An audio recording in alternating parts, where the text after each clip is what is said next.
Well, hello, greetings, welcome, thank you for tuning in.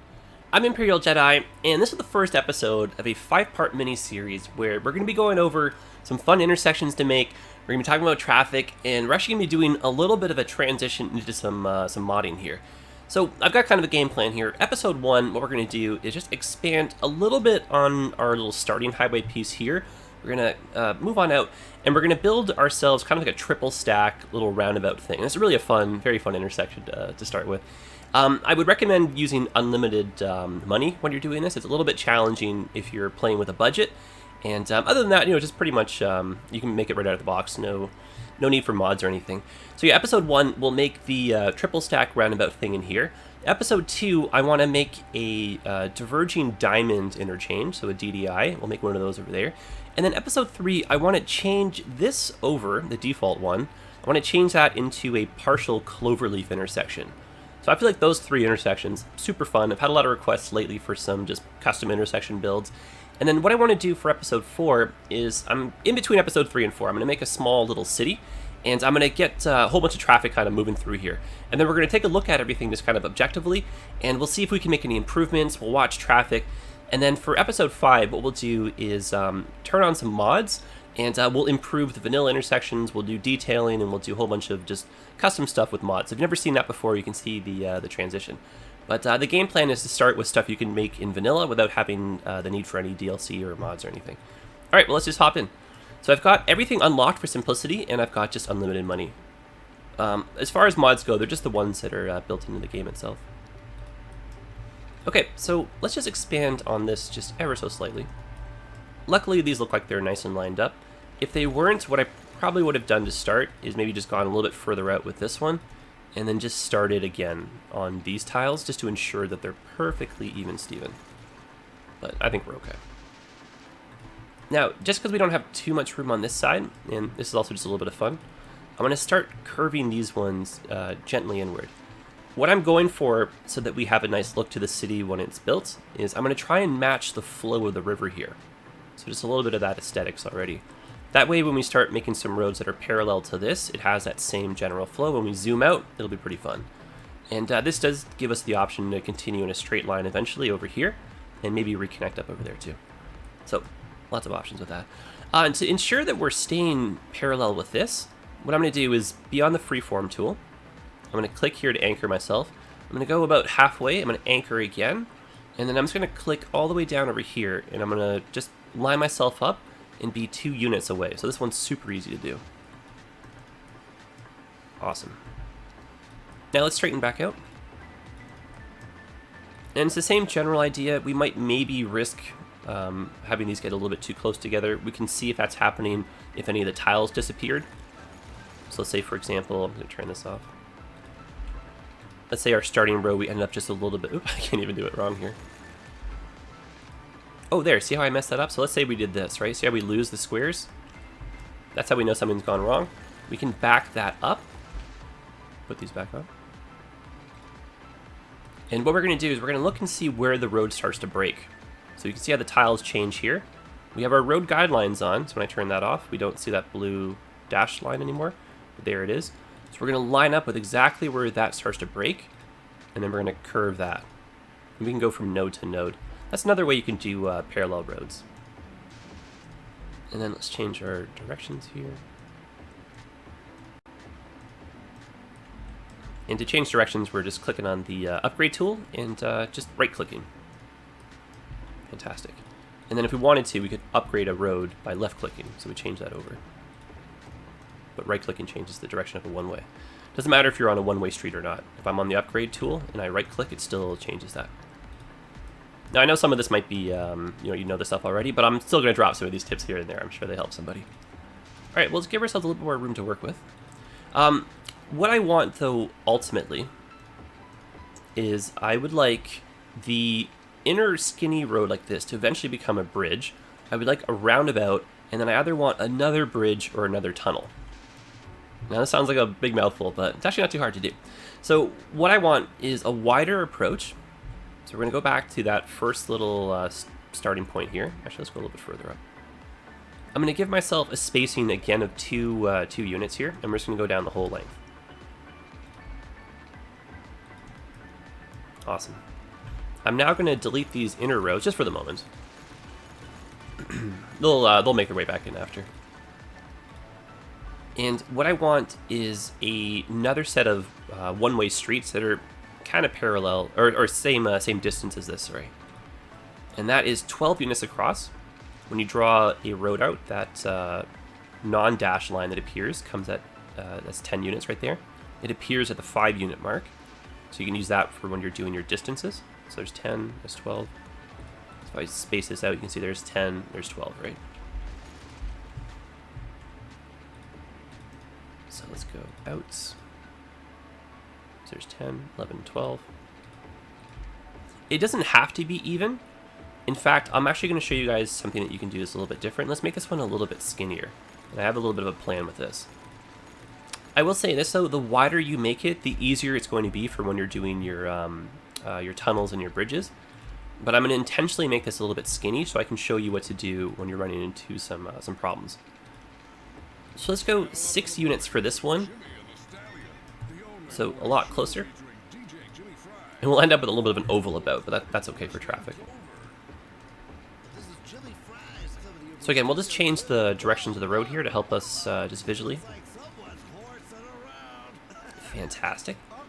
And then this is just a little bit of an asterisk, but I actually think this is a fun way to make some custom neighborhoods too. So you end up with this approach, delete those roads there, and then make these into neighborhoods, and then run like a bike path, like a train line, tram line, some heavy transit or whatever, a highway through here.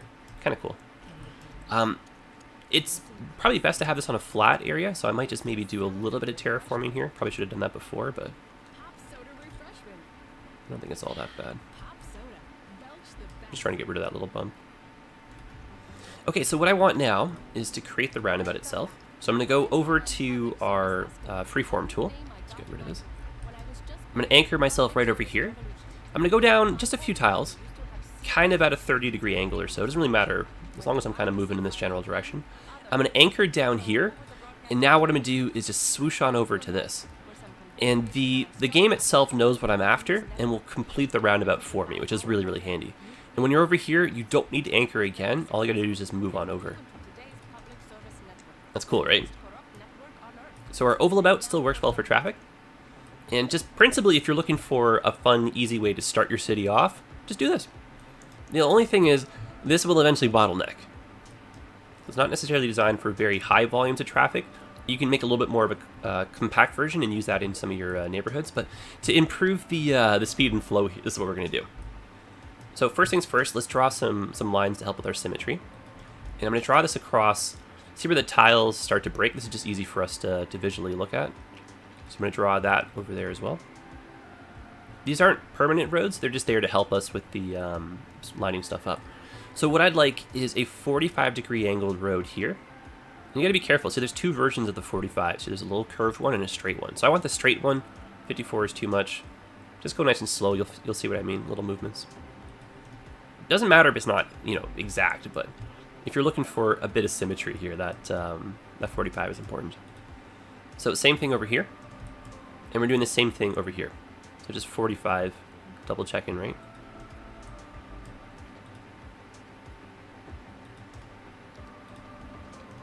If you do put it in the wrong spot, what will happen is you'll introduce a new node. See the blue dots here? Those are the nodes in the road. When a car approaches a node, AI-wise, the game will potentially recalculate a route. So that's when you'll see the lane changes happening. If you have too many nodes together, you'll end up with a lot of sporadic, weird lane changes. See when I remove those? See how the nodes... Oh, never mind. I guess that got rid of it. Oh, maybe that's a new feature. Oh, no, never mind. See how it changes the placement of the nodes. I thought I would have kept that one too, actually. Anyway, adding new nodes, changing stuff around, usually ends up with too many cars turning. So what you might have to do is delete the roads, and then to end up with an even node structure again, just place them down nice and long. And in this case, we're going back there. Anyway, that's that. Now, we don't need these roads, so we're getting rid of them. And what we're left with is a much more efficient version of that same roundabout. So if you're a car going straight, and you wanted to turn right, now you don't have to go through the roundabout at all. So we're taking a little bit of traffic out of the roundabout, which will increase the flow. We're making this faster for traffic going this way. And they're only going to use probably the outside lane, so that's pretty easy for getting lots of volume through here. So we'll see traffic using the inside lane if they're going into the roundabout, outside lane if they're going out as well. So multi-lane usage, that's pretty cool. And then these guys here are going to come up and over top so that it's a bypass in the other direction.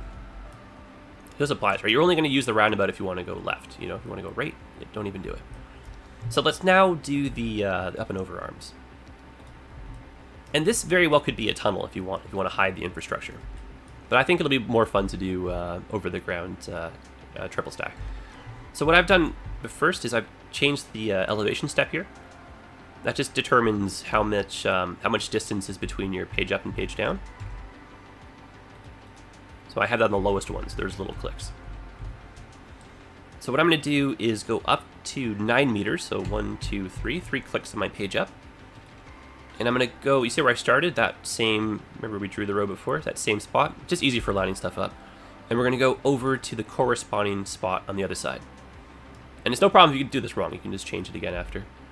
And as long as we have the same start and end point, we'll end up with pillars in the same spot as well.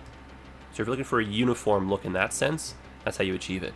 If you want to introduce your own pillars, or if you maybe wanted to change the position of them, start adding some bridges to see what happens. Or you can draw them in segments. So that changes the pillar. Sometimes the game might not be on your side though, so don't be discouraged if you have to do it a few times, but easy to get things to line up. Okay. Next thing you want to do is just connect these up. Easy peasy. So we're at a 9 meter height, easy to get to ground level without looking too crazy. The game itself allows you to do a slope that is 12 units long, if you're looking for that nice long one, nice and smooth. If you go to 13, see how it just kind of steps on back? So 12 is the maximum length you can get for these nice smooth ones here. You can technically do this, but that's very steep looking, even at the 9 meter increment. So I like those long, gentle ones. Those are I think nice. So we'll go 12, and then we'll just connect up with that. Principally what we're doing here is creating an express and a collector system. And that just basically means that if you're not stopping at this junction, you'll stay in the express lanes, and you'll just bypass right on through. So if you're getting off anywhere, you stick to the outside lanes, and helps kind of separate traffic and keeps the flow moving. Hypothetically, if your design allows for it, you can also use the collector system to maybe bypass, say there's like an accident or something, or heavy traffic, or vice versa. Just like in a real life setting. All right, now to make this even, let's go down by the 12 units here first.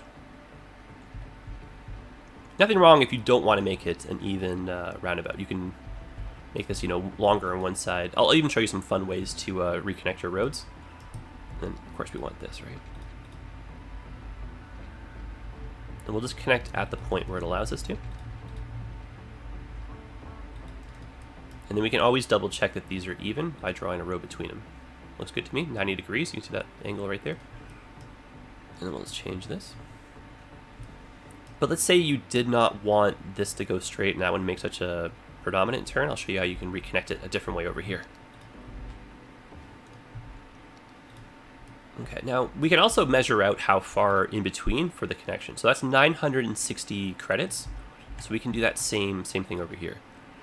So if I measure out 960, now we're officially even. What's really cool too is if you're looking to match heights, so if I wanted to be again at this bridge, I can click here and that matches that height. So, and if I want to jump to the ground, I can click down here and that matches that height. And this is another little fun tidbit here. If you're looking to create bridges that are slightly lower, maybe somewhere in between, you can always try an approach like this.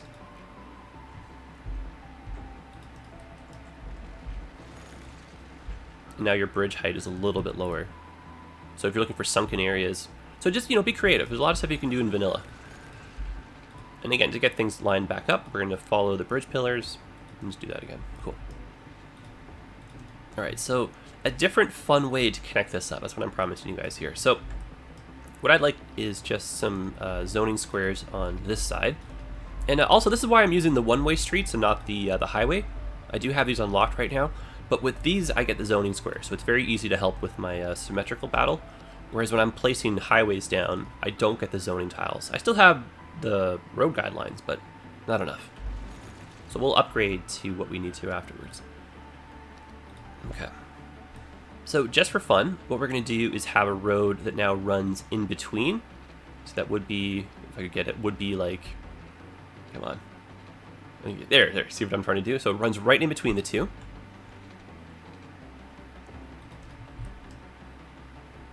Do the same thing over here. Fantastic. Just get rid of that. Now, this might be a little bit of trial and error, which is, I think, part of the fun. But now we can do a nice, nice Y shape. Maybe this is more your jam. This, for me, feels a little bit more realistic, too. I think the lane splitting makes more sense like this.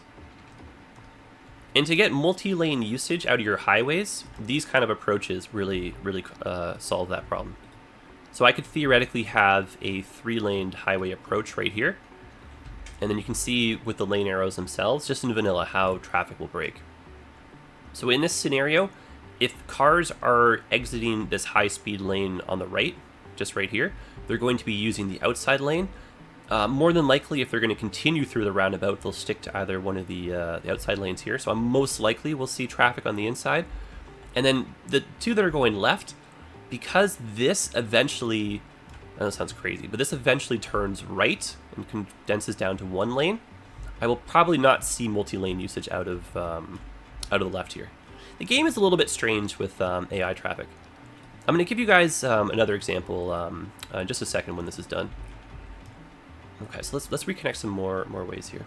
Actually, no, if you don't mind, I'll just show you that really quickly right now. I know it's a little bit of an asterisk here, I hope you don't mind this. So in this scenario, right, we have a 6-lane road. If I want to get like multi-lane uses out of this, right? Let's say at the end of this road, I just had a small little, what do we call this, 2-lane road, right? So boulevard becoming a street. Middle lane, you can see there's no lane arrows. That means no one will ever drive through here, no matter what. Doesn't matter how bad traffic gets, you'll only see one long line for people that want to turn left and one long line for people that want to go right. If we introduce another street here, now that we have another option, we're left with 2 dedicated turning lanes plus 1 that goes straight. And then take a look at what happens when you start upgrading roads now. So if I want to end up with 2 lanes going to the right, 1 going straight, 1 going left, take a look at this. Oh, actually in this scenario, it did a little bit different than what I thought. So the 2 on the right now become right-hand turning lanes. This one on the left becomes a straight and a left. It's fascinating. And what's interesting about this too is in this situation, kind of going a little bit further here with the traffic turning right is being condensed back down to 1 lane. Unless I do something like this, that extra lane here won't be used. So now people turning right in this lane are the ones that end up going straight here. And the people turning right from the middle lane will be the ones that go left. So this kind of stuff, this is the approach you should be taking when you're trying to solve traffic problems. Another fun thing you can do is give yourself dedicated turning lanes in areas you know get a little bit backed up. And the way you would do that is, let's say this stretch of street is like a vital one, it's got a lot of industry, right? We'll give them the dedicated turning lane by downgrading this. See right there, dedicated turning lane. Or we could do, not a lot of room here, but you can do these kind of scenarios. So I know we're kind of deviating a little bit off from our main goal of this, but this kind of stuff, it really does help a lot, especially in vanilla. So use this often when you're making your fun intersections, right? Because if you look here, no one will use this lane. That's okay though. Dedicated turning lanes. Right here, dedicated turning lane. And you can upgrade the other side too. So just have a little bit of fun with this. And this in combination with some one-way streets is a pretty cool thing to do. Okay, back to our regular scheduled building. Okay, so I was saying that for this side, I wanted to give you guys some scenarios on how to deal with some problematic areas. So what I want is another set of bridges that goes right over top of this one. So we're at 9 meters now. I think we need to be at least 15, so let's go 9, 12, and 15. And I think so. If these are getting in the way, the dashed ones, we'll just turn them right off. We're going to go from here. Oh, not tall enough. One more up. Now, also in an instance where the bridge pillars won't line up, build it in segments. Okay, and we're just visually double checking that we're in the right spot here. I believe we are.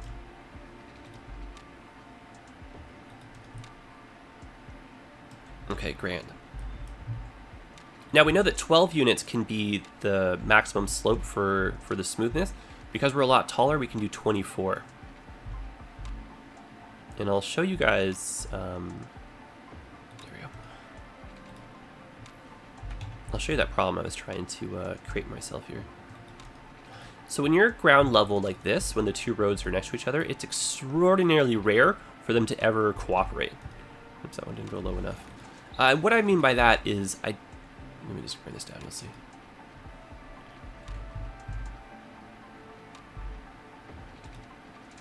Nope, still not. Nope. I swear I know what I'm doing.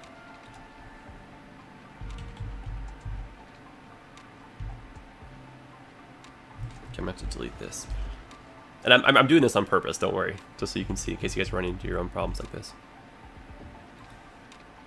Okay, so see, they're too close together, right? You can sometimes get lucky. See, every once in a while I get a little bit of a flash where it looks like it wants to go. Every once in a while there does exist that like small, like to the pixel way of getting this to work. If this is driving you crazy, don't fret. The little simple workaround solution to this is to keep your roads at a 3-meter height still. So let's go back up by those the 24 units. So we're ground level. Let's stick up 3 units right there. So ground level up by 3. Now when we go straight, look, no problem. These two can be friends again. Easy peasy, right? Okay, so let's line these up and I'll show you how to end this.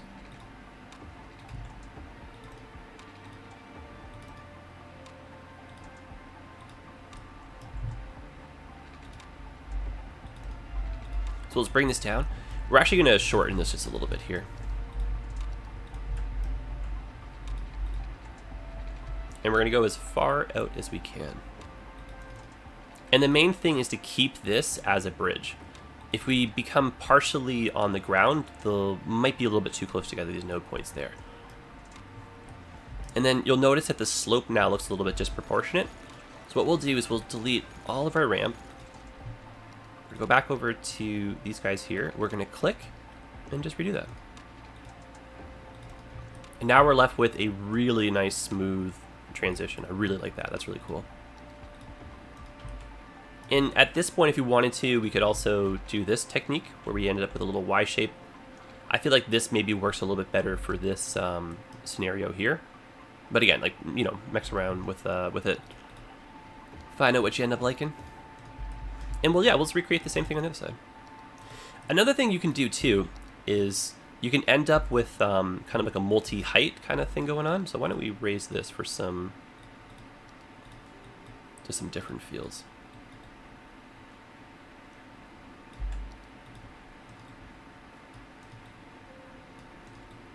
I also have turned on unlimited soil from the main menu. It's one of the built-in mods.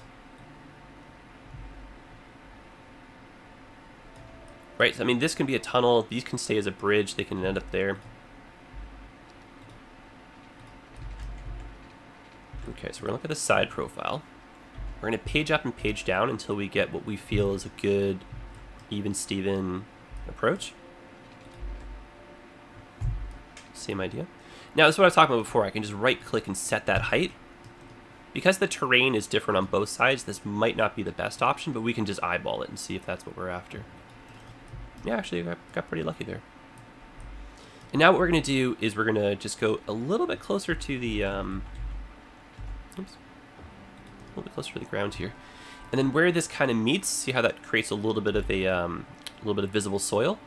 When I click on this guy here, the slope terrain, even use a smaller tool, I can set that to be the height. And now when I push this out, this little plateau area is going to match the height of the bridge, more or less. It might be a little bit off, but I think for vanilla, we're pretty darn good. So we'll smooth this all out.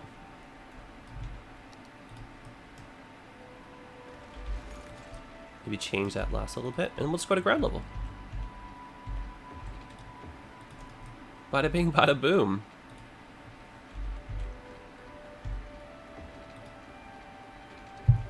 And because we know it's going to be problematic because of how close we are, we'll just do a nice little sweep here. So if we had a 6-lane road,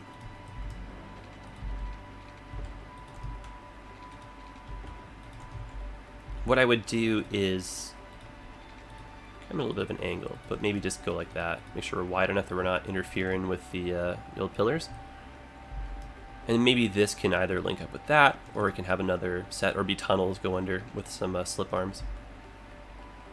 So let's do one of those combinations. The main idea is just to have some fun here. If you want, you can even make this into like a partial kind of Cloverleaf system in town here. But no, let's keep this a little bit simple. So we'll terraform what we don't need, push that back in, smooth this all over. Just push that back so it looks a little bit nicer. Terraforming still happens to a certain extent below your roads.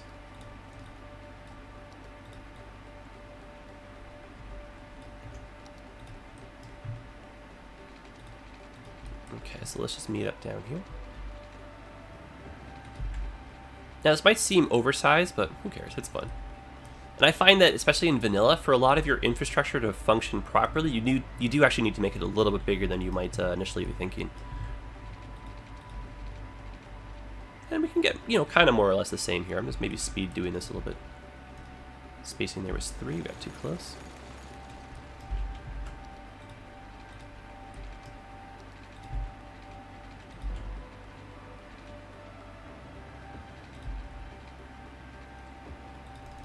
Fun.